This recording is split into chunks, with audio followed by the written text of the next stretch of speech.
Hello everyone, this is doctor Mansi from Bharat homeopathy.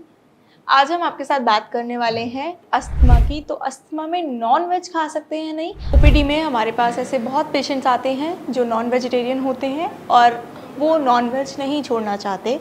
तो वो हमसे सवाल करते हैं कि क्या हम नॉन वेज खा सकते हैं, अगर हम खा सकते हैं तो नॉन वेज में हम क्या क्या खा सकते हैं। देखिए, अस्थमा एक ऐसी बीमारी है जिसमें आपकी सांस लेने में दिक्कत हो जाती है, आपके सीने में बलगम जमा हो जाता है, आपके सीने में भारीपन हो जाता है, चेस्ट में हैवीनेस हो जाती है। जो हमारी सांस लेने वाली नलियाँ होती हैं वो छोटी हो जाती हैं, उनका रास्ता छोटा हो जाता है। तो हमें ऐसा कोई काम नहीं करना है जिससे उस चीज़ पर इम्पैक्ट आए, वो चीज़ बढ़े या हमारी सांस लेने में दिक्कत जो है वो ज़्यादा हो जाए। तो हमें ऐसी कोई भी चीज़ नहीं खानी है जो कि बहुत ज़्यादा फैटी हो। और जो नॉन वेजिटेरियन डाइट होती है वो ऑलरेडी बहुत ज़्यादा फैटी होती है, लेकिन कुछ नॉन वेज चीज़ें ऐसी होती हैं जो कि आपके लिए हेल्दी भी होती हैं।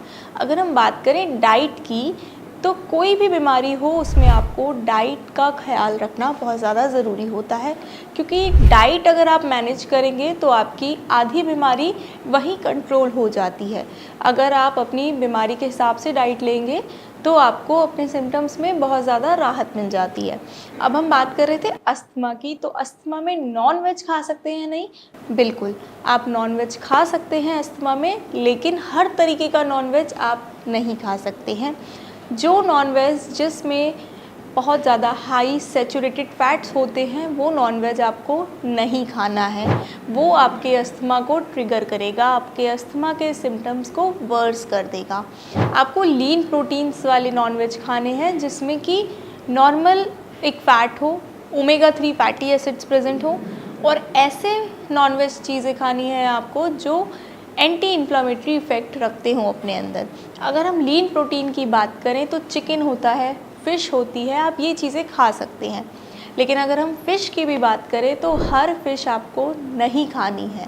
कुछ ऐसी फ़िशेस होती हैं जो एलर्जिक होती हैं, जो अस्थमा को बहुत ज़्यादा ट्रिगर कर सकती हैं, तो आप वो देखकर ही खाएँ। और बहुत सारी फ़िशेस ऐसी होती हैं जिससे कई जो पेशेंट्स होते हैं या ऑलरेडी उससे एलर्जिक होते हैं, तो वो कोई भी चीज़ ना खाएं जिससे आप एलर्जिक हैं। वो आपके एलर्जिक सिम्टम्स को, अस्थमा के सिम्टम्स को बहुत ज़्यादा वर्स कर देगी। फ़िश में अगर हम बात करें तो सैल्मन फ़िश आती है जो कि बहुत ज़्यादा फ़ायदेमंद होती है अस्थमा के पेशेंट्स के लिए। क्यों होती है? क्योंकि वो एंटी इन्फ्लामेटरी इफ़ेक्ट्स रखती है अपने अंदर। लेकिन मैं फिर वही बात कहूँगी कि जिसको वो फ़िश खानी है वो इस बात को ज़रूर देखे कि वो सैल्मन फ़िश से एलर्जिक तो नहीं है। अगर वो एलर्जिक हुआ तो उसके सिम्टम्स वर्स हो सकते हैं। एक और फ़िश आती है ट्यूना। ट्यूना भी एक ऐसी फ़िश है जो कि आप खा सकते हो अस्थमा में। वो भी फ़ायदेमंद होती है, वो भी एंटी इन्फ्लामेटरी इफ़ेक्ट्स अपने अंदर रखती है। अगर हम बात करें रेड मीट की, तो रेड मीट आपको अस्थमा में बिल्कुल नहीं लेना है, क्योंकि रेड मीट में बहुत ज़्यादा हाई सैचुरेटेड फैट्स होते हैं, प्लस उसमें शुगर भी प्रेजेंट होती है नेचुरली। तो ये दोनों ही चीज़ें आपके अस्थमा को बहुत ज़्यादा वर्स कर सकती हैं, बहुत ज़्यादा ट्रिगर कर सकती है। तो रेड मीट तो भूल कर भी कोई भी अस्थमेटिक पेशेंट ना खाए। और सिर्फ डाइट से कभी भी अस्थमा मैनेज नहीं होता है, आपको इसका ट्रीटमेंट लेना ज़रूरी है। भारत होम्योपैथी से आप इसका ट्रीटमेंट ले सकते हैं, यहाँ पर बहुत अच्छा ट्रीटमेंट है। बाकी अगर हम बात करें तो नॉन वेज के साथ साथ आपको वेज डाइट भी रखनी है। ये नहीं है कि आपको प्योरली सिर्फ नॉन वेज डाइट पे ही रहना है, वेज डाइट भी आपको इसके साथ अपनी अच्छी रखनी है। आपको सब कुछ हेल्दी लेना है।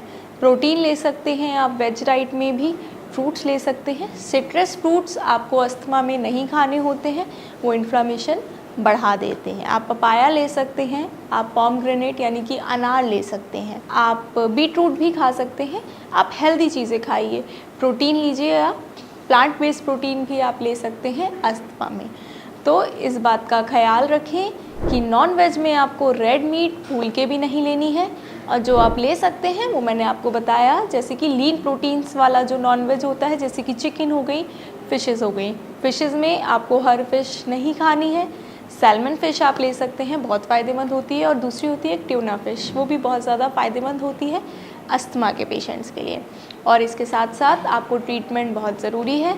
जिसके लिए आप भारत होम्योपैथी में भी संपर्क कर सकते हैं। यहाँ एक पूरी टीम है जो आपके अस्थमा को पूरे अच्छी तरीके से ट्रीट कर सकती है। Thank you.